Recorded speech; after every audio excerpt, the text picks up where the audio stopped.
ஏன் அப்படி திடீர்னு இப்படி ஒரு ரூல் போட்டாங்க? சம்மந்தம் இல்லாம இவ்வளோ நாள் இப்படி ஒரு ரூலை ஃபாலோ பண்ணிட்டு திடீர்னு ஏன் இந்த ரூலுக்கு போனாங்க? ஏதாவது ஒரு காரணம் இருக்கும்ல?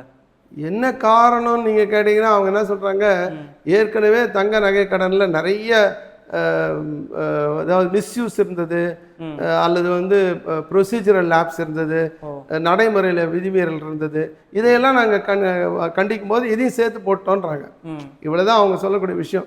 அது விதிமீறல் இருந்ததெல்லாம் இருந்தது. அதாவது நீங்கள் வந்து பிஸ்னஸ் கரஸ்பாண்டன்ட் வச்சுருப்பாங்க பேங்க்கில் பார்த்தீங்கன்னா, முகவர்கள் அவங்களே வந்து அவங்க வந்து என்னென்னா பேங்க்கில் இருக்க மாட்டாங்க. அவங்க பேங்க் அப்பாயின்மெண்ட்டை ஒரு கமிஷன் ஏஜென்ட் மாதிரி அவங்களே போய் வந்து தங்க நகை வாங்குவாங்க.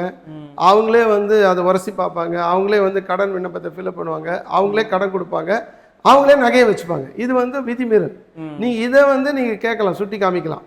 ஆனால் அதே மாதிரி பல இடங்களில் வந்து அந்த நகை கடன் வாங்குறாங்க இல்லையா, அவங்க வாங்குறவங்களுக்கு வந்து எதிர வந்து இவங்க உரசி பார்த்து இவ்வளோ கிராம் இருக்குன்னு சொல்லாமல் இவங்க தனியாக பண்ணிட்டு இருந்தாங்க. பேங்க்கோ அல்லது வந்து நிதி நிறுவனமோ அது மாதிரி பண்ணிட்டு இருந்தாங்க.